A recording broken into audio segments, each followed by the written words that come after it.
happy Sunday. I am preparing for my second book fair, and so as an author, I have to put gloves on because I have journals that are really sensitive to the touch of the oils in the skin. Anyway, I have a book fair that I'm preparing for, and I have been on the phone with Amazon, child, over these last 2 times. For some reason, they feel like it's okay to drop off books that I'm getting printed. Beautiful journals. This is my Queen of the Quiet Bloom journal. I'll talk more about that, but they feel like it's okay to just drop your shit in the snow and hope that it's not damaged. Like, it's just beyond bad customer service. This one I'm putting aside for me. So yeah, I'm doing my second book fair, and as an author, like, you have to use all avenues, all ways of just being able to get yourself out there. Book fairs are amazing because you get a chance to build your list, your customer list, so that when you're doing things, when you're launching a new whatever product or whatever, they would be the first to know. And it's just fun to develop that email list, but it's hard because, like I said, this is my second book fair, and the preparation in itself is just a lot. This is another journal that will be there. And so, you know, I also not only just doing my journals, but I'm also doing my novels in the next lifetime, and that day in August. But because I love all things writing, journals have been a thing that it just became natural for me to create journals that, you know, really dig journals there. Books, we keep the boxes. The boxes are really, really important, and just all the journals. And I have more journals over here, but we'll look at those later. All right, you all. Happy Sunday. She's not married. She can't be married. Yeah. This is what they is. Those are my 2 novels. I think I got about 20 or so. And there are some bookmarks. There's bookmarks that I have that goes with my novels. Every novel gets a bookmark. Some cute little hand-painted bookmarks I did. I didn't really sell much of these, you know, it's fine.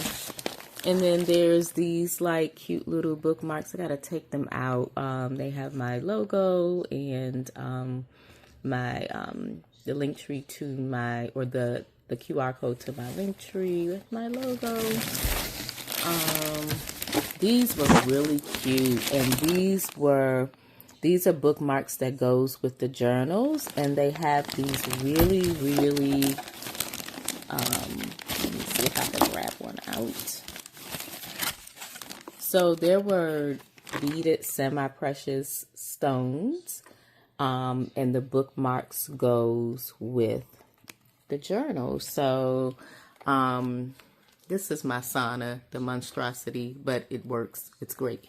But like here, you would get the cute, the journal with the bookmark.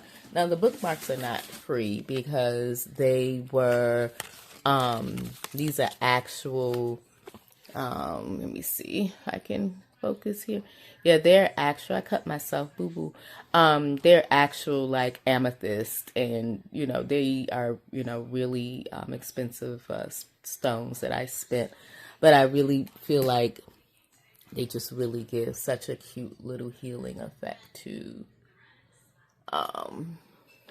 So yeah, these are the journals that would be sold. I did not get more of these, and I don't know why, but that'll be a standalone.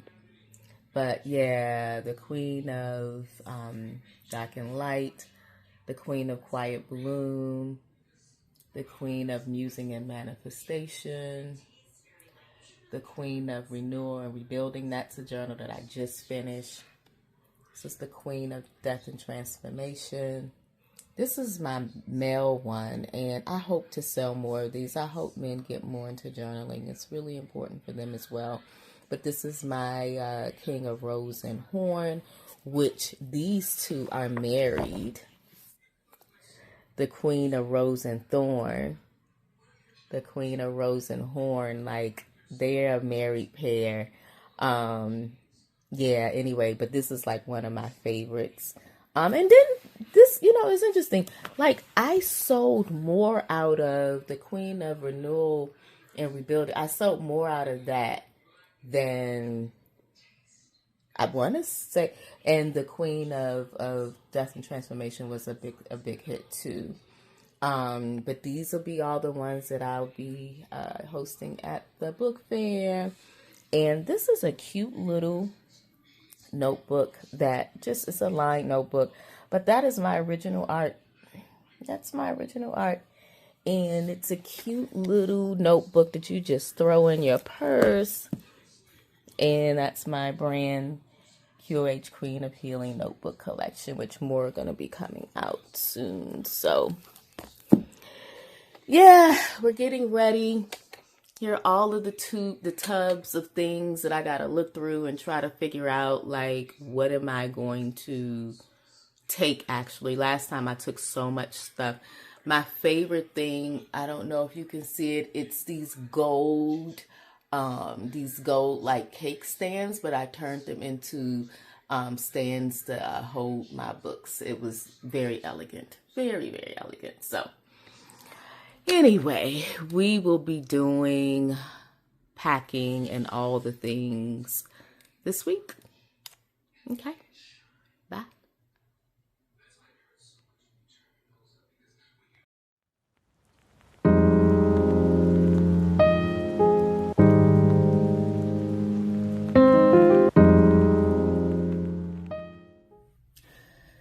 So, I just got in from work and I am trying to decompress before I start sort of making a list of the things that I need to prepare for this book fair. My brain is not quite at creative. Right now, my brain is very much at work mode. I'm still in work mode, but this is a good space because I really need to think of things strategically as far as packing for the book fair. Right now, I'm making me a non-alcoholic beverage. This is a great brand, the Pathfinder. Love this. It has a bourbon-y sort of taste, and matching it with this something spritzy, sparkling beverage from Trader Joe's. Trying to dry out a little bit. I went hard. My birthday's in December, and January festivities and Christmas festivities and Thanksgiving festivities. So I'm just coming into the new year on February 10th. So I'm going to prepare this spritzy little boozy thing just to kind of enter into a relaxed state of mind. I'm going to get out of the work sweater and into a comfy t-shirt, and we'll come back and start packing for this book fair, at least the electronic things that's needed for the book fair.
Okay, you all have been with me for a minute. I am exhausted. I am exhausted. Like just all of that, like just making the list and doing inventory. And I did inventory on the bookmarks. I know what I need to do there. I've moved boxes around. But I'm exhausted. I'm exhausted. I haven't even had a chance to enjoy my non-alcohol beverage because I've just been doing this. So I'm going to call it quits.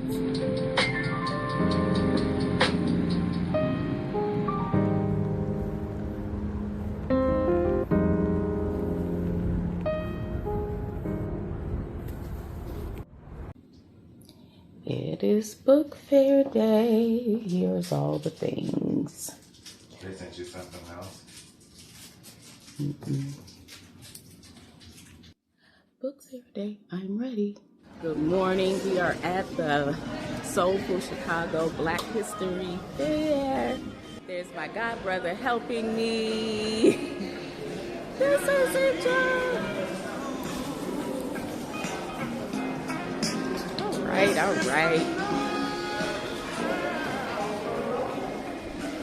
I'm about to set up now.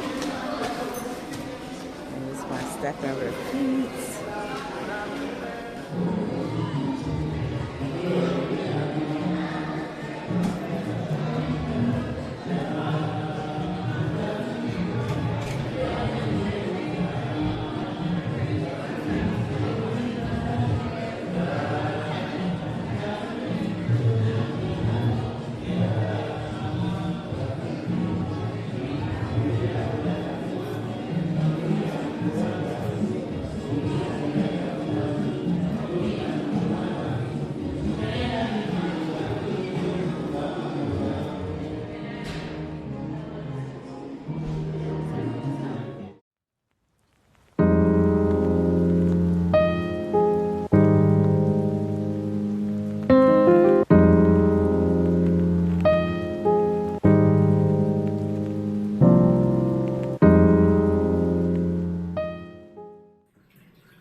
Hey, so I wanted to end this out. The book fair was absolutely amazing.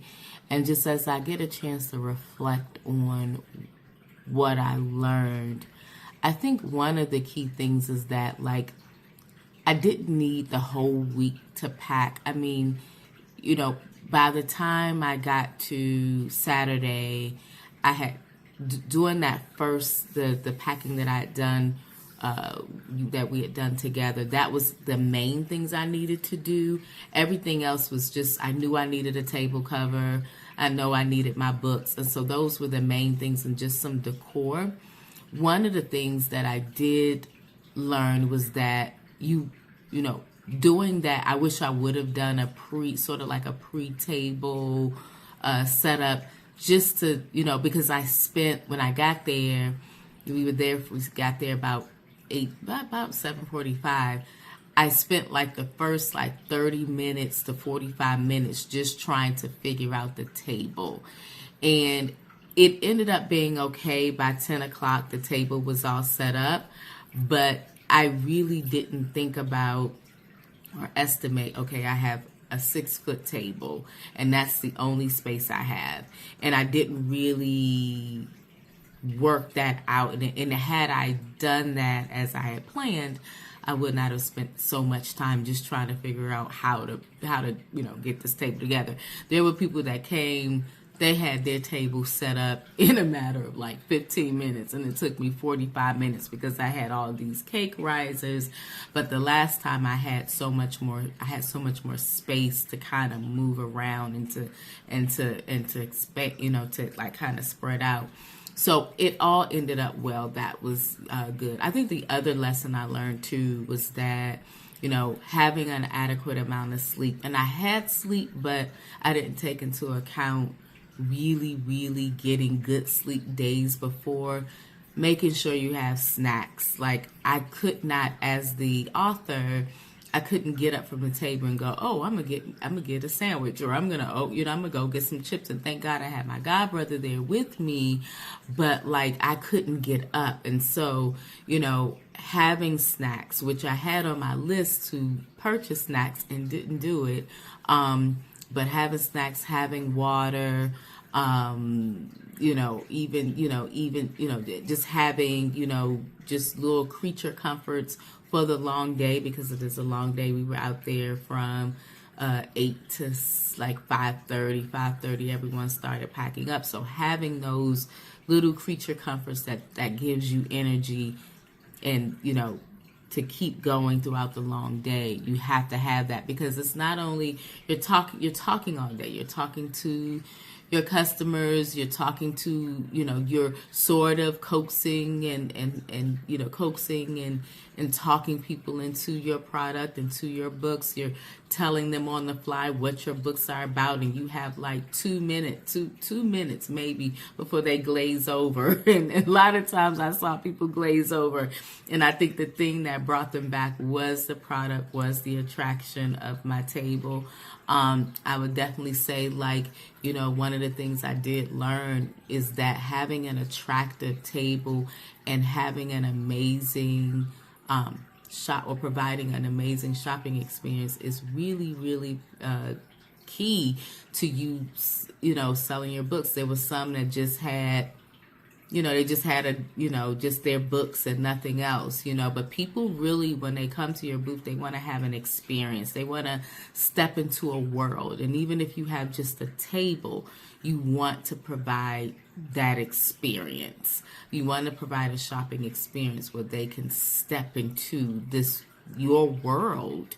And that table can be used as a world into your writing, a world into the products that you give and sell, and you really, really are communicating a vibe and an energy of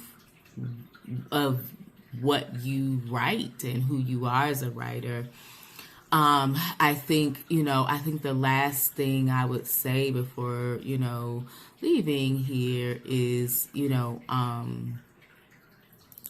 making sure to, really invest in